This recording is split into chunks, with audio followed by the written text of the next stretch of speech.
Welcome to Amazons at All on Trust TV with me, Aisha Omar Yusuf. Few women make it to their country's federal cabinets in most parts of the world. Fewer still make it to the cabinet in a government where their own husbands had served. Yet this is the story of our Amazon today. A former cabinet minister, a former women's leader in a major political party, and the head of a national parastatal, amongst other things. I'm sure you'd like to meet her. So remain with us after this short break and get to do so. Yeah, welcome to Amazons at All, Your Excellency Hajiya Maryam in Chiroma. We are pleased to have you here. Thank you very much for having me. Thank you. So you are by all standards a very accomplished lady. Can you tell us about your early life? Yes, I'm from Biu, Borno State, and I was brought up by my grandparents, early stage. I did my primary school in Biu. I went to government girls secondary school then, Maiduguri, Borno State. And then after my secondary school, I got enrolled in Abdullahi Bayero College, ABU. It's a college then. It's not it's not Bayero University. Okay. It's Abdullahi Bayero College under Ahmadu Bello University. Okay, that's in Kano. Kano. Yes. Okay. That's where I did my SBS. I see. And after that, I got admission to read political science, Ahmadu Bello University Zaria. I studied political science. I graduated in 1978. I did my NYSC in Kaduna. Oh. And my first appointment with NTA Kaduna as a cadet editor. Okay. After that, I was employed by the federal government as a federal civil servant. Okay. In those days, you were interviewed in the university before your NYSC, and I got my appointment before my NYSC. Yes, and I was a federal civil servant for very few years. After the 1983 coup d'etat, yes, where my husband was a minister under President Shehu Shagari. I see. They were all arrested, so I had to move to Kaduna. I see. So when I moved to Kaduna, I was transferred to Federal Ministry of Industries. I see. I worked briefly in Kaduna, and then there was no much work for a federal civil servant in the state. Yes, it's true. So it was a bit boring. You go to the office, you do nothing, yes, just read newspapers. So I just resigned my appointment. I see. And ventured into business. I see. That's my early life. Well, that's nice. Yes. So you found yourself in the federal government, in the federal cabinet rather, in a government which your husband had served a little earlier. Do you have any idea why Chief Obasanjo likes your family? Actually, it was not about my family. It's true, Chief Olusegun Obasanjo and my husband were very close friends at even their early age. I see. But that was not the reason why I was appointed a minister. Okay. I contested for the Senate in 2001 in Borno State, Borno South Senatorial District. I see. And I can say I came neck to neck with my opponent. Yes. We were five men and one woman. Wow. And we came neck to neck. Yes. We are supposed to go for a runoff. Yes. And that time, PDP had a policy that if they have two candidates, one woman and one man, and they are neck to neck, they will give the ticket automatically to the woman. I see. That was the policy then. Yes. And I was supposed to get the ticket. Yeah. But somewhere along the line, my local government, the Emirate, used to produce the deputy governor. I see. So there was issue. They did not like to go for the Senate, since they can take the deputy governorship. So it became a problem, and they came here and they pleaded with the party, and I was denied the ticket. And because of that, I think Obasanjo felt that I was not treated fairly. Yes. So his wife also was my very good friend. I see. Let's tell Obasanjo. Yes. So she was, in fact, she was fighting for about 3 of us then. Yes. She was very passionate about having women in the federal cabinet. Not the federal cabinet. In fact, in the legislative arm. She encouraged some of us to contest for elective positions because she felt that women must also participate in governance, especially at the electoral level. So she supported us. And when I was denied my ticket, she also felt offended, and she pleaded with her husband that I should be compensated. That was why I was compensated. It has nothing to do with my husband, even though they were friends. Yes, I know. Yes. Okay, that's nice.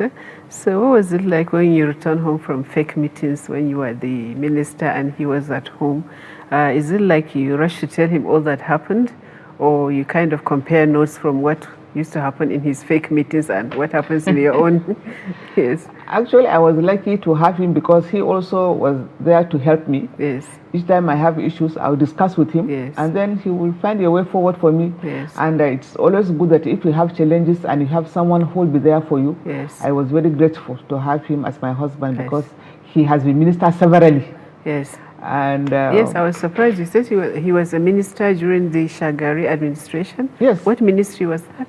In fact, he was minister during Shagari's time 3 times. I see. His first appointment was Federal Minister of Trade. Yes. From Trade, he was moved to Federal Ministry of Agriculture. And then when they won the election again in 1983, he was appointed Minister of Finance. I see. All under MPN. Yes. Yes. I see. And then he was Minister of Finance again under Obasanjo. In fact, he was Minister of Agriculture under Abacha. Okay. And then he became Minister of Finance again under Obasanjo. So he was Minister of Finance twice, Agriculture twice. Wow.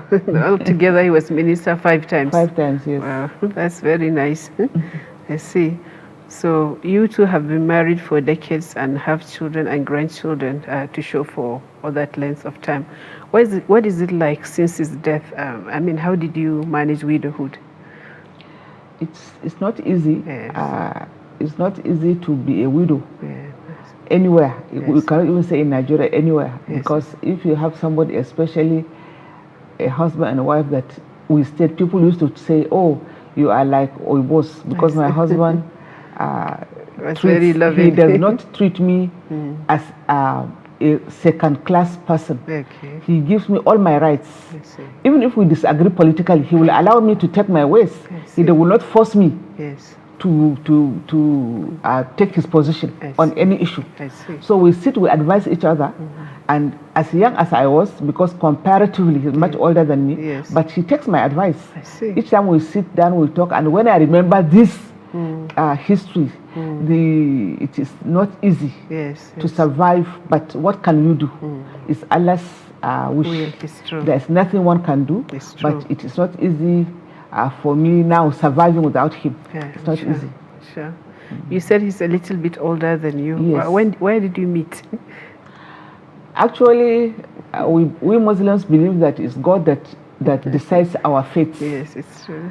As I say, I'm from Biu. He's from Potiskum. Yes, your base state. They had a leader in Biu called Alhaji Ibrahim Damchida, who was also a federal permanent secretary then, the super permanent secretaries they call them. Yes, yes. So we went to Biu because me and my parents, we live in Zaria. My father was a lecturer in Ahmadu Bello University, Zaria. I see. So every Salah, we go home to celebrate the Salah. So we went home to celebrate the Salah. Himself and his leaders from Potiskum, they came to Biu to pay homage to their leader, Alhaji Ibrahim Damchida. I see. And Alhaji Ibrahim Damchida happened to be my mother's uncle. I see. So we went to greet him. And when we went to greet him, they had visitors from Potiskum. That was where he saw me. I see. And that's why when he insisted he wanted to marry me. But I had just started university there, SBS Kano. Yes. So my father said, no, she's young and she's my firstborn. Yes. I will want her to do university education. I don't want her to interrupt her studies. Yes. So please give her 2 years. I see. After 2 years, she would have been maybe in part 2 or 3. Yes. So you can approach her. If she agrees, fine. And that was how it happened. And as God will have it, the man went and waited 2 years. And he came back after 2 years. Wow. That was how it happened. That's very nice and romantic. Yes. I read somewhere that he was the first candido. That's the very popular and influential but anonymous column in the New Nigerian of some decades ago. Is it true? Yes. Actually, he was the first Nigerian managing director of New Nigerian newspapers. I see. And they created that column to be at least bringing solutions to our problems, advising the government. Yes. And they did it in such a way that they are always frank. Yes. So that was how entertaining, because I heard it was a very popular column. It was a very, very popular column, and influential, because I think I read somewhere that one of the managing directors, I think it was somebody who came after him, got in trouble with government. He had to be arrested or something. Okay, it was Malam Mamandaura. Malam Mamandaura came after him. Yes. And Malam Mamandaura got in trouble with the government, yes, it's true. Over Candido column. Over Candido, yes. Have been a very... but they stood their ground. Oh, yes. Yes. So the column survived. Yes. That's good. Did you ever discuss Candido ideas at home in those days? No, or you just read it like the rest of the people? He was no longer in the New Nigerian. I see. Yes. Okay. So over the years, since after your graduation from ABU, you were working and you're managing a young family. Can you give us an idea of how you juggle that? Yes, I was a civil servant and I had children. Of course, we had house help who assisted, but at the same time, I try as much as possible to be there for my children. Yes. And Alhamdulillah, they are all brought up in a manner that we stayed together, we loved each other, and so, united family. Yes. Yes. So it wasn't too hard to juggle the roles. No. Okay. Recently, you were speaking about insecurity in the country.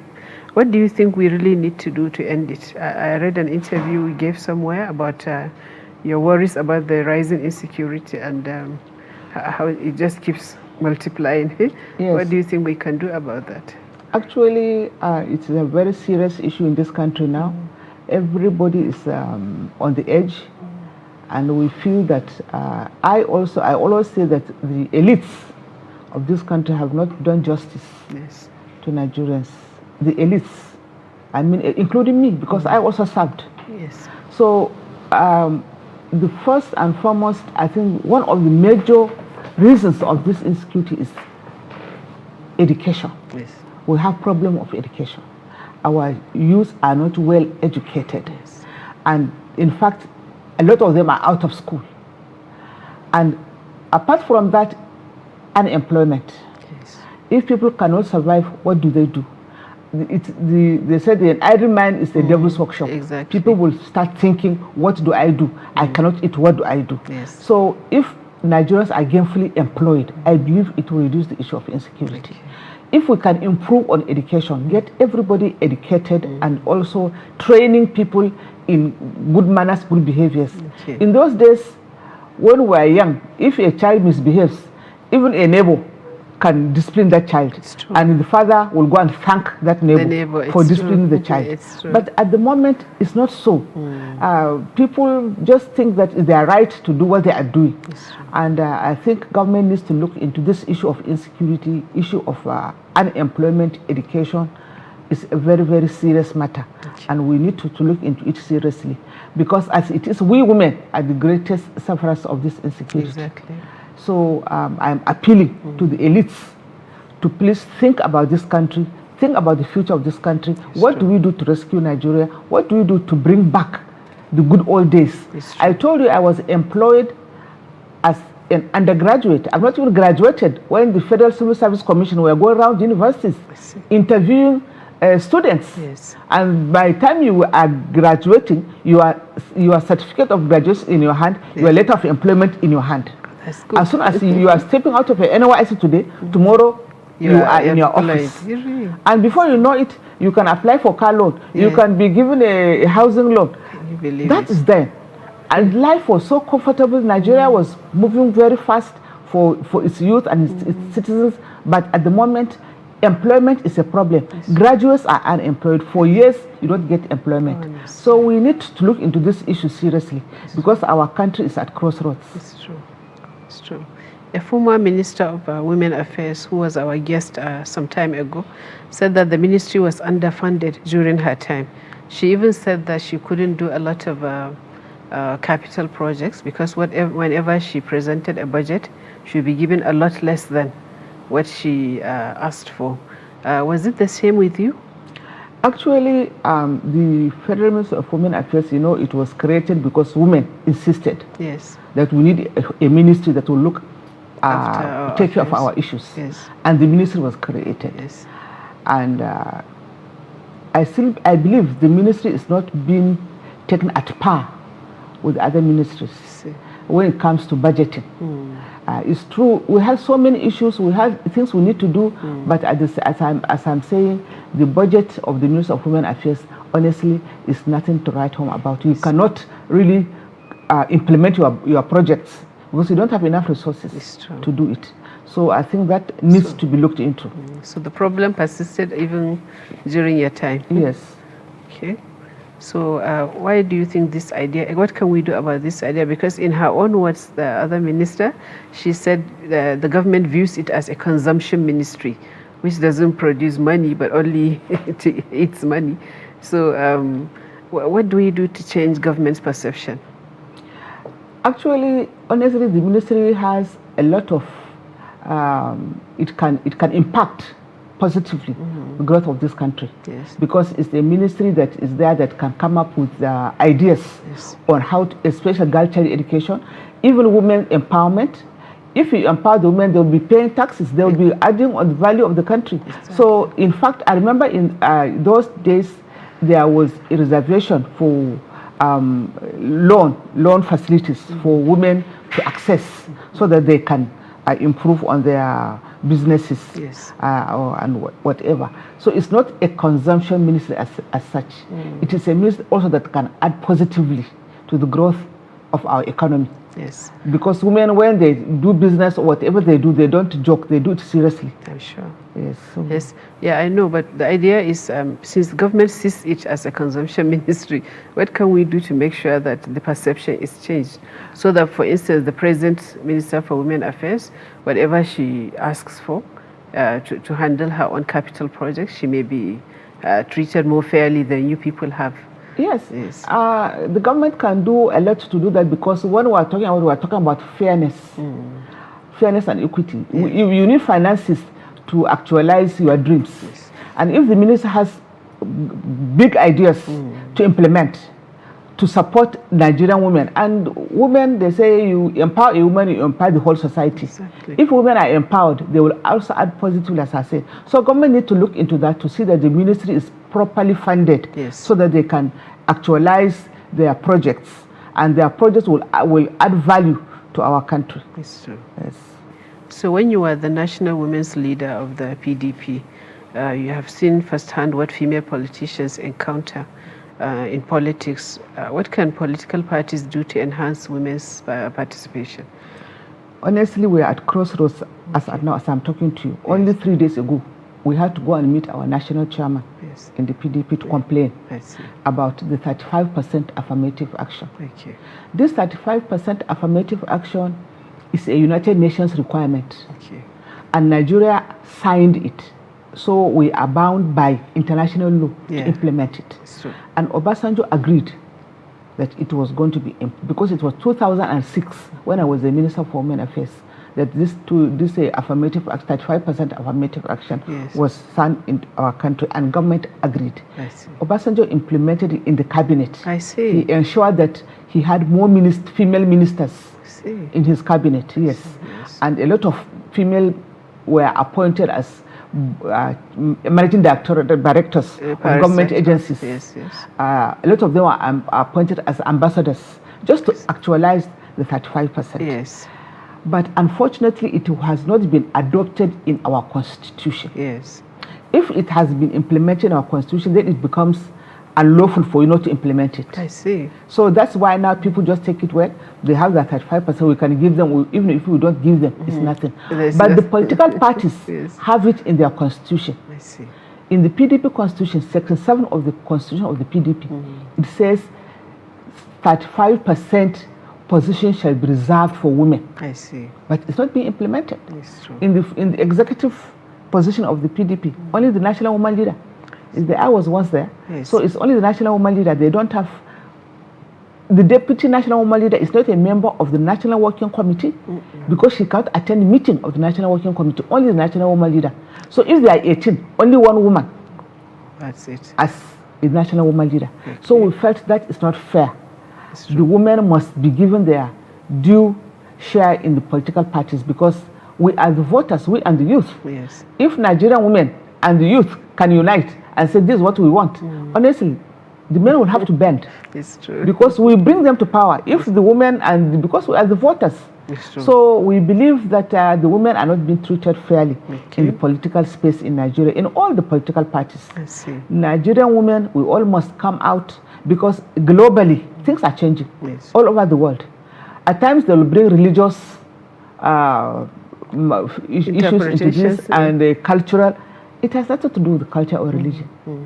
We know what our religion says about women's leadership.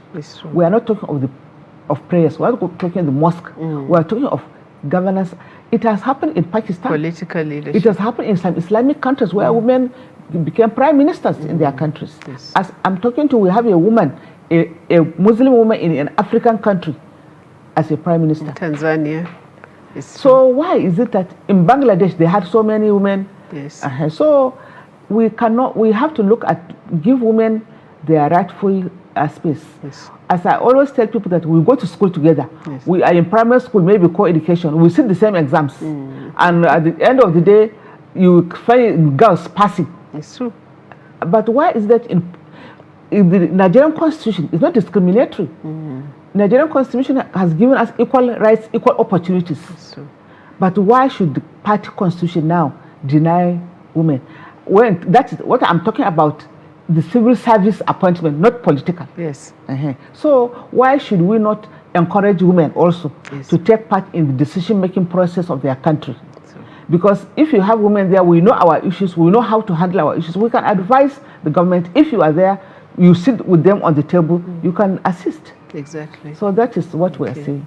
Do you think it's possible that deep down our men are afraid that we will all abandon the kitchen if they allow us the 35%? Or do you think they are worried about the home being abandoned? Well, the home is very, very important. But at the same time also, contribution to the growth of a country is also important. They are both important. So abandoning the kitchen is not the issue. You are a woman, we know how to handle it. That's why I asked about how you juggle. You can handle it. You can be a Senate president, a female Senate president. She can handle that office and handle her house office also. She can do it both very well. So that should not be an issue at all. But it's possible. It's a likely factor because I mean, if we are ready to ratify the UN Convention on the 35% affirmative action, to me, the only possible explanation is that they're afraid to have us there, either because they don't want us to, get our way, like you said, if we are there, we'll get things away, or because they fear that the home and the kitchen will be abandoned. One of the two. It has to be. No. Why is it that you have women in the administrative position in government? And they handle that one also very well. It's true. With the house. You have a woman as a managing director, you have a woman as a permanent secretary, you have a woman as a head of civil service. She can still go home and handle her husband, handle her children, handle everybody. So it has the issue is when you are in the Senate or House of Rep, is that why it will affect your home? It's true. That shouldn't be the issue. It's true. Yes. What was it like handling a federal parastatal as for your last appointment? National Inland Waterways Authority. Yes, the MD. I think you were the MD. Yes, I was the MD of National Inland Waterways Authority in Lokoja. Yes. It was okay. We had issues, but all these administrative issues that were resolved, and we were able to also insist, because by that time the waterways were dredged. It was a serious national program. I see. And when the inland waterways was dredged, the purpose was to ensure that ship or boat can sail from south up to northern Nigeria. Yes. In fact, the aim was even to sail up to Adamawa. I see. We can do it. I see. So if we're able to achieve that, it will reduce the congestion on our roads. Yes. Because the boats will not be effective. Yes. And it will also reduce a lot of challenges on the roads, accidents and all that. Huge big lorries will not be, because we have the ship moving goods up north, and it will create employment. It will open space for businesses. So we felt that that should be implemented, and we started. How far has it gone now? Well, by the time I left, the dredging had been done. We are doing inland ports. We had several inland ports, because you need to have the ports before you can start the operation. Yes. And that one also, a lot of inland ports were ready for commissioning by the time I left. I see. Yes. Yes, but it has not been effective now. I mean, boats don't really come from the coastal region, right? Not yet. So not yet. Okay. How long do you think before we begin to see that? I wouldn't say I'm no longer there, but honestly, it would have been a very serious development or progress for our country if we're able to really focus on the inland waterways. Yes, and also tourist attraction. Yes, you know, tourism. People can go on the ship and sail and enjoy themselves. It can also be used for tourist attraction as well. Okay. Okay. That's good. So do you agree that it's time for the youth to take over in politics? I mean, they're not too young to run bill, and the proponents of it are thinking that that's the ultimate solution to our problems. The youth, yes, the youth we want the youth to be interested in politics. But the thing is that it is a question of mentoring. Okay. You mentor them and then they take over. Yes. It's good. Why not? It is their future we are talking about. So they need to be involved. Yes. We need to give them space. I believe that the youth and the women must be given space in the administration of our country. If you have the youth and you have the women, you are training them, they will take over. And by that time, they will be experienced and they'll be able to handle issues intelligently and very well, because, of course, they are just out of school and all that. They need to be trained. Okay. So we must team up. I agree. We must team up with the youth. I agree that we need to have them. Okay. Yes. So tell us about your children and grandchildren. I have two daughters. I see. And I have 4 grandchildren. That's they are all doing fine. Okay. Alhamdulillah. MashaAllah. Yes. So any special advice to young Nigerian women? Yes. My advice for young Nigerians is that we should be passionate about our country. Okay. We should work very hard to ensure that our country survives, especially advise our leaders to look at our situation dispassionately and help bring up our country out of our present situation. The youth need to be very, very vigilant. What is happening in our country today should not be the norm. It should not be the norm. Okay. It's an aberration. It's true. So we need to appeal to our youth to pick up good behavior, good character, be God-fearing, so that what belongs to you will always come to you. You don't have to go and do things that is out of the way just because you want to get something. That will not pay you. It will not pay your brother or your sister. So we need youth that are dispassionate, that can think about this country, but the government needs to train them to be able to achieve that. It's true. Yes. Thank you very much, Hajiya Maryam. Most welcome, my sister. Thank you very much. I am very happy to appear here today. Okay. So thank you so much for being with us. I'm sure you enjoyed listening to Hajiya Maryam in Nechiroma and the story of her life. I hope you'll be with us again next week to meet another Amazon.